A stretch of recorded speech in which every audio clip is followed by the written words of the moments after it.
धनतेरस की कथा। भगवान धन्वंतरी का प्राकट्य। विष्णु पुराण और भागवत पुराण के अनुसार एक बार देवताओं और असुरों के बीच अमृत प्राप्ति की होड़ मची। अमृत पाने के लिए भगवान विष्णु के सुझाव पर देवता और असुर मिलकर समुद्र मंथन करने का निर्णय लिया। इस मंथन में मंद्राचल पर्वत को मथानी और वासुकी नाग को रस्सी के रूप में उपयोग किया गया। भगवान विष्णु ने कच्छप का अवतार लेकर मंद्राचल पर्वत को अपनी पीठ पर स्थिर रखा, जिससे मंथन की प्रक्रिया बिना किसी बाधा के चल सके।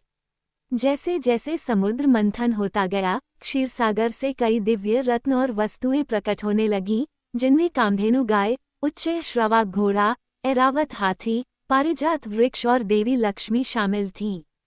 लेकिन मंथन के अंतिम चरण में एक अद्भुत घटना हुई। समुद्र से एक दिव्य पुरुष प्रकट हुए, जिनके हाथों में अमृत से भरा स्वर्ण कलश था। ये थे धन्वंतरी, जिन्हें भगवान विष्णु का अवतार माना जाता है। धन्वंतरी के साथ ही आयुर्वेद का ज्ञान भी प्रकट हुआ, जो मानव जीवन के लिए स्वास्थ्य और दीर्घायु का वरदान साबित हुआ। धन्वंतरी को आयुर्वेद का जनक कहा जाता है, क्योंकि उन्होंने मानव जाति को चिकित्सा विज्ञान का अद्भुत ज्ञान दिया। उन्होंने रोगों के निदान और उपचार की विधियां बताईं, जो आज भी आयुर्वेद में प्रचलित हैं। उनके ग्रंथों में औषधियों, जड़ी बूटियों और प्राकृतिक उपचारों का विस्तृत विवरण मिलता है। धनतेरस का पर्व कार्तिक मास की कृष्ण पक्ष की त्रयोदशी तिथि को मनाया जाता है, जो धन्वंतरी के प्रकट होने का विशेष दिन माना जाता है। इस दिन लोग धन्वंतरी की पूजा करते हैं और उनके आशीर्वाद से स्वास्थ्य, धन और समृद्धि की कामना करते हैं। मान्यता है कि धनतेरस के दिन खरीदारी करने से घर में समृद्धि आती है और धन्वंतरी की कृपा बनी रहती है। धनतेरस की दूसरी कथा। कहा जाता है कि एक समय भगवान विष्णु पृथ्वी पर विचरण करने के लिए आए थे। तब उनकी पत्नी देवी लक्ष्मी जी ने उनसे आग्रह किया कि वे उनके साथ चलें। भगवान विष्णु ने कहा कि यदि मैं जो कहूँ तुम वही मानो तो मैं तुम्हें साथ ले जाऊंगा। लक्ष्मी जी ने सहमति दी और दोनों पृथ्वी पर आए।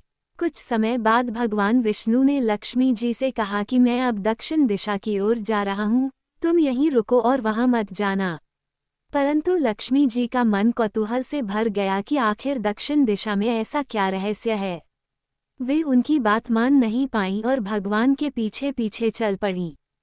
थोड़ी दूर चलने पर लक्ष्मी जी को एक सरसों का खेत दिखाई दिया, जहां सरसों के पीले फूल खूब खिले हुए थे। उनकी सुंदरता देखकर वे मंत्रमुग्ध हो गईं और फूल तोड़कर अपने श्रृंगार में लगा लिया। फिर वे आगे बढ़ीं और एक गन्ने के खेत में पहुंची, जहां उन्होंने गन्ने तोड़कर रस चूसना शुरू कर दिया। तभी भगवान विष्णु वहां आए और उन्होंने लक्ष्मी जी को देखा तो नाराज होकर कहा, मैंने तुम्हें यहां आने से मना किया था, फिर भी तुमने मेरी बात नहीं मानी और चोरी कर डाली। इस अपराध के कारण तुम्हें इस किसान की 12 वर्ष तक सेवा करनी होगी। ये कहकर भगवान विष्णु क्षीरसागर चले गए। लक्ष्मी जी उस गरीब किसान के घर रहने लगीं। एक दिन उन्होंने किसान की पत्नी से कहा, तुम पहले स्नान करके मेरी बनाई हुई देवी लक्ष्मी की पूजा करो, उसके बाद रसोई बनाओ। तब जो भी तुम मांगोगी वह पूरा होगा। किसान की पत्नी ने वैसा ही किया। पूजा के प्रभाव से और लक्ष्मी की कृपा से अगले ही दिन से किसान के घर में अन्न, धन, रत्न और सोना भर गया। लक्ष्मी जी ने किसान को संपन्न बना दिया और किसान के 12 वर्ष बड़े आनंदमय ढंग से बीते। 12 वर्ष बाद जब लक्ष्मी जी जाने को तैयार हुई, तो भगवान विष्णु उन्हें लेने आए। पर किसान ने उन्हें जाने नहीं दिया। भगवान विष्णु ने कहा, इन्हें कोई भी रोक नहीं सकता, वे चंचल स्वभाव की हैं। तुम्हारे यहाँ 12 वर्ष से सेवा कर रही थीं, अब उनका समय पूरा हो चुका है। लेकिन किसान ने हठ नहीं छोड़ा और कहा कि वे लक्ष्मी जी को जाने नहीं देंगे। तब लक्ष्मी जी ने कहा, यदि तुम मुझे रोकना चाहते हो तो मेरी बात मानो। कल तेरस है, उस दिन तुम अपने घर को अच्छी तरह साफ करो, रात्रि में घी का दीपक जलाओ और शाम को मेरा पूजन करो। साथ ही एक तांबे के कलश में रुपए रखो, मैं उसी कलश में निवास करूंगी।